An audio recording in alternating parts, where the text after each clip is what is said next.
अस्सलाम वालेकुम रहमतुल्लाहि व बरकातुहू। जो सामने खड़े हैं अगर बैठ जाए तो मज़ा भी आ जाएगा, सुनने का भी मज़ा आ जाएगा और मुझे बोलने का भी मज़ा आ जाएगा। मेरे आज इस महफिल में मौजूद मेरे कायद जनाब बैरिस्टर असदुद्दीन अवैसी साहब,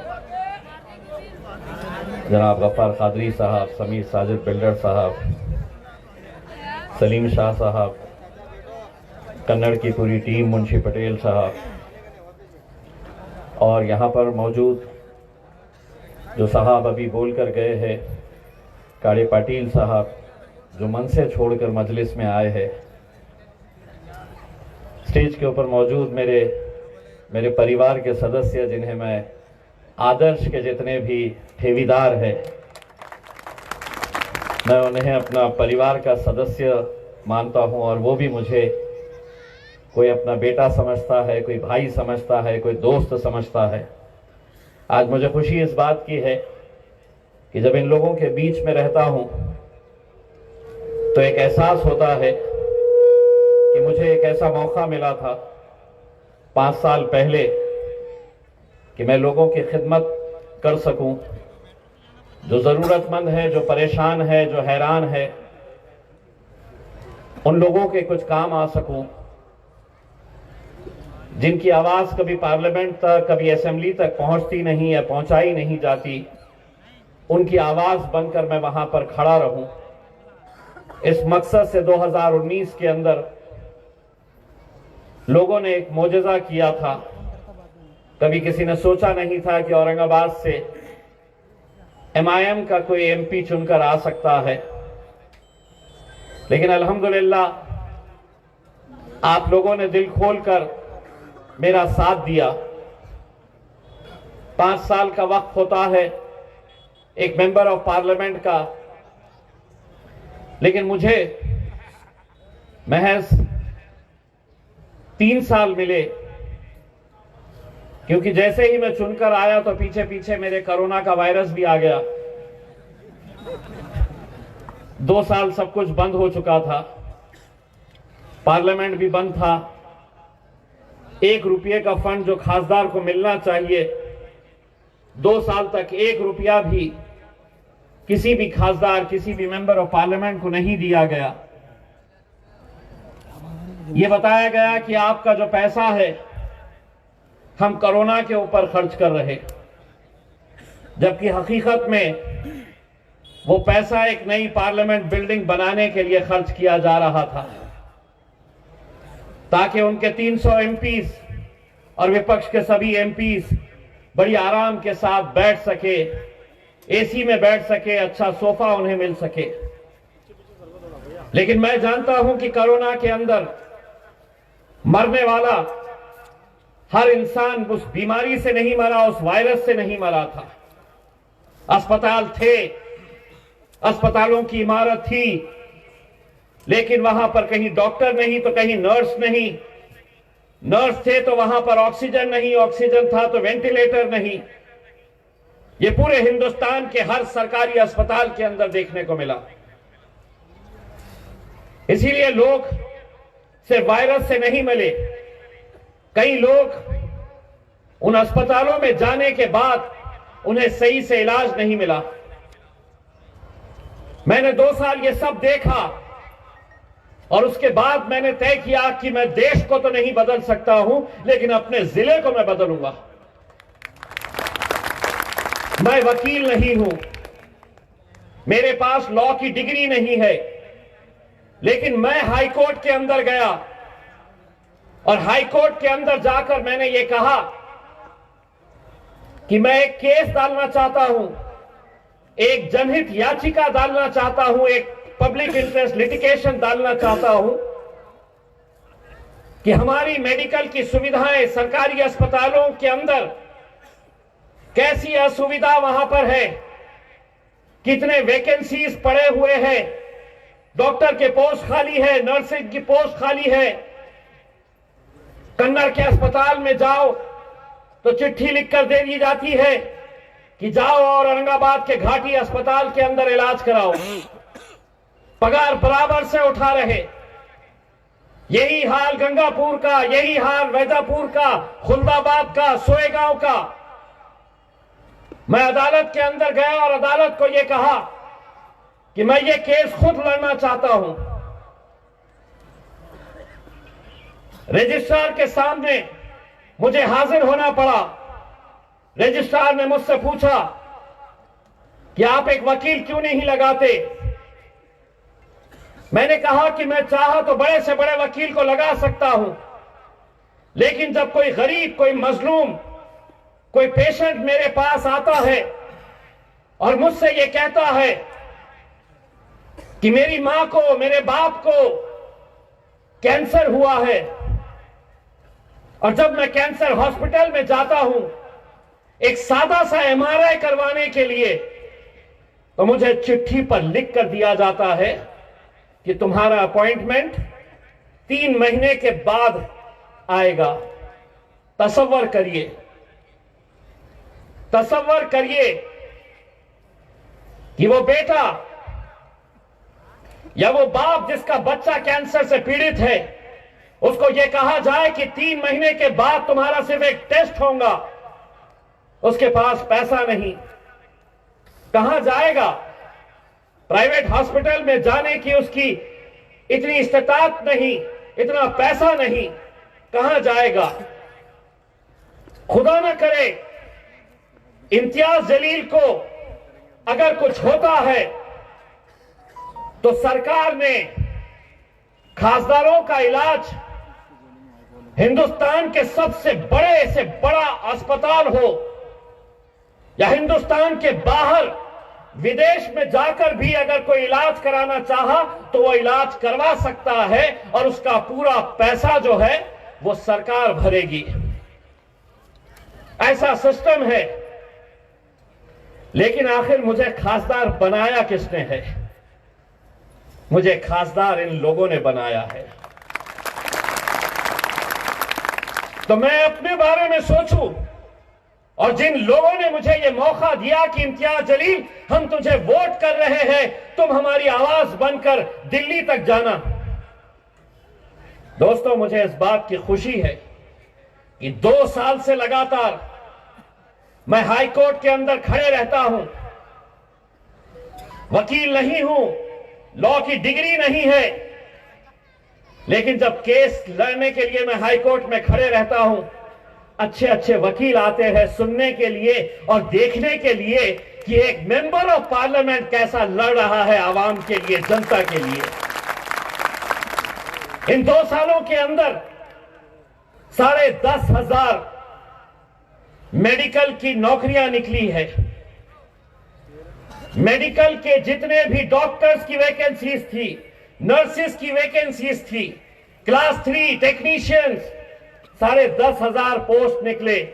और तुम्हें इस बात का घमंड होना चाहिए, फख्र होना चाहिए, जब सरकार ने उसका नोटिफिकेशन निकाला तो उसके ऊपर लिखा हुआ था कि Aurangabad bench of Bombay high court PIL number 47/21 Syed Imtiaz Jaleel versus government of Maharashtra. मुझे मालूम नहीं कितने ऐसे खासदार, दावे के साथ कह सकता हूं मैं, पूरे हिंदुस्तान के अंदर वकील तो खासदार हो सकता है, लेकिन एक खासदार जो वकील नहीं है वो वकालत कर रहा है आपके लिए। यह शायद हिंदुस्तान के अंदर पहला केस होगा मेरे भाइयों। 150 करोड़ रुपए की सुपर स्पेशलिटी की बिल्डिंग घाटी हॉस्पिटल के अंदर बनाई जाती है। 150 करोड़, 120 करोड़ केंद्र सरकार से हम लेकर आते हैं, 30 करोड़ रुपए राज्य सरकार से लेते हैं। 150 करोड़ रुपए की पूरी इमारत बनकर तैयार है। एक 5 स्टार हॉस्पिटल बनाया गया है घाटी हॉस्पिटल के अंदर। 150 करोड़ रुपए का सरकार, मेरे औरंगाबाद के जितने नेता हैं उसमें भाजपा के नेता, शिवसेना के नेता, कांग्रेस के नेता, एनसीपी के नेता, सब एक साथ मिल जाते हैं और कहते हैं कि ये सरकार ये अस्पताल नहीं चलाएगी। अपने एक दोस्त को ये 150 करोड़ रुपए की बिल्डिंग हॉस्पिटल चलाने के लिए धीरे से एक टेंडर फ्लोट किया जाता है कि ये 150 करोड़ की इमारत एक प्राइवेट आदमी के, एक प्राइवेट बिजनेसमैन के नाम के ऊपर हम चढ़ा देते हैं और वो चलाएगा खामोशी में। लेकिन उनको क्या पता है कि इम्तियाज जलील तुम्हारे अंदर कैसा घुस के निकल जाएगा।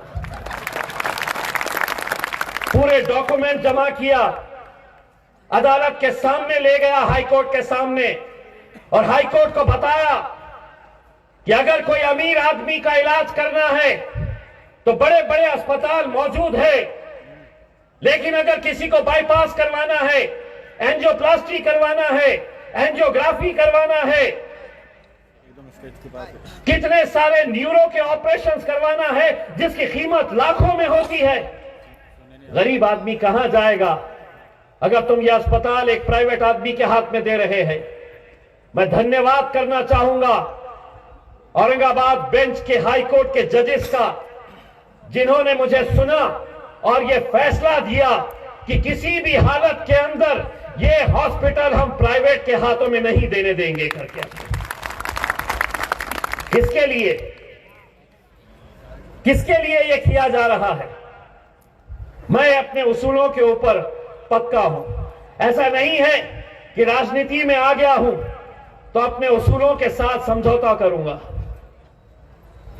पाटिल साहब, मैं आपको बताना चाहता हूं, मैं था जब औरंगाबाद को एक 200 बेड का हॉस्पिटल सैंक्शन हुआ 2013 के अंदर, 2014 में मैं आमदार बना, 2017 में मुझे पता चला कि एक 200 बेड का हॉस्पिटल औरंगाबाद को सैंक्शन हुआ है।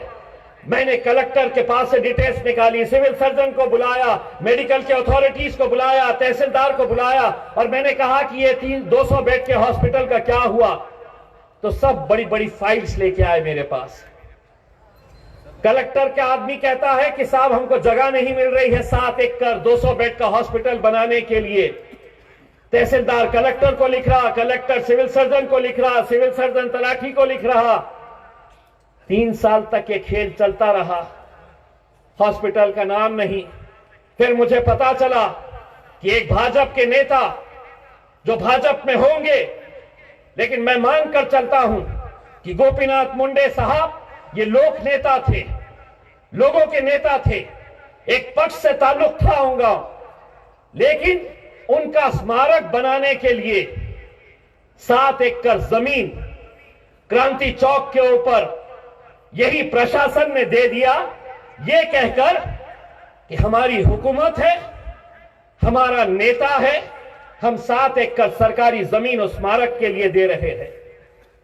मैंने गिड़गिड़ाया, मैंने उनकी बेटी पंकजा मुंडे से बात किया और मैंने ये कहा कि गोपीनाथ मुंडे साहब को जितना मैं जानता हूं, अगर उनसे यह पूछा जाता कि आपके मरने के बाद, आपके देहांत के बाद आपके नाम का स्मारक होना या स्कूल होना, आपके नाम का स्मारक होना या अस्पताल होना, तो गोपीनाथ मुंडे साहब यकीनन कहते कि मेरे मरने के बाद स्कूल बनाओ, हॉस्पिटल बनाओ, स्मारक की जरूरत नहीं। लेकिन कोई सुनने के लिए तैयार नहीं था, क्योंकि राजनीतिक मुद्दा था। और उस राजनीतिक मुद्दे को जब कोई नहीं सुन रहा था, मैं दोबारा हाईकोर्ट के अंदर गया और हाईकोर्ट के अंदर एक पीआईएल, एक जनहित याचिका फाइल की और अदालत को यह बताया कि मेरे शहर के अंदर, मेरे जिले में एक अस्पताल चाहिए, स्मारक नहीं। अस्पताल ने बहुत गंभीर दखल ली, उसकी फैसला सुनाया। मेरे भाइयों, तुम्हें घमंड, फखर, गुरूर होना चाहिए कि जिस जगह के ऊपर एक राजनीतिक पार्टी के नेता का स्मारक बन रहा था, आज उसी जगह के ऊपर 400 बेड के हॉस्पिटल का काम शुरू है। मेरे भाई, 400 बेड का हॉस्पिटल वहां पर आ रहा है, 5 मंजिला मुकम्मल हो चुकी है। इंशाअल्लाह अगर आप लोगों का साथ रहा और आपका ये भाई अगर दोबारा खासदार बनकर आया तो अक्टूबर 2025 के अंदर इंशाअल्लाह उस हॉस्पिटल का इनॉग्रेशन इम्तियाज जलील करेगा। किसके लिए? सरकारी हॉस्पिटल अगर बन रहा है तो किसके लिए बन रहा है? और मैंने सिर्फ राजनीति नहीं की, मैंने सिर्फ सियासत नहीं किया। ये जब हॉस्पिटल सैंक्शन हो गया, काम शुरू हो गया, तो असद भाई मैंने एक गुस्ताखी की। मैंने सरकार को, हुकूमत को एक लेटर लिखा, मुख्यमंत्री को एक लेटर लिखा और मैंने उनसे ये कहा कि ये जमीन स्मारक की थी, मैं वहां पर अस्पताल बना रहा हूं, अब इस अस्पताल का नाम गोपीनाथ मुंडे के नाम से रख दीजिएगा करके। कब तक इन छोटी मोटी बातों के अंदर उलझाते रहोगे? ये मुसलमान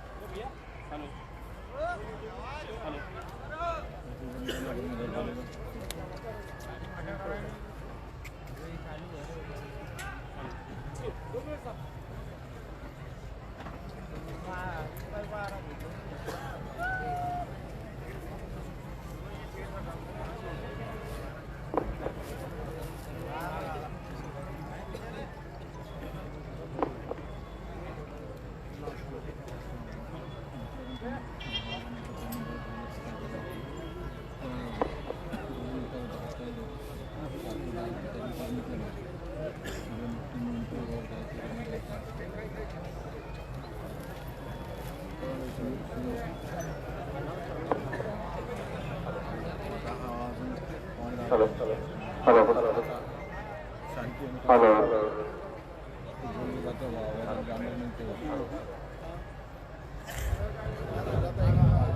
हेलो। कोई तो साजिश कर रहा है मेरी आवाज तुम तक पहुंचे। ए सुन लो, मैं पार्लियामेंट में चुप नहीं बैठता हूं तो यहां क्या बैठूंगा बे? वहां पे बड़े बड़े दिग्गजा बैठे रहते हैं और इस बात से परेशान रहते थे कि पहले से यही बोलते हैं, और ये दूसरा आया तो ये भी बहुत बोलता है। बोलेंगे, जो सच है वो बोलेंगे।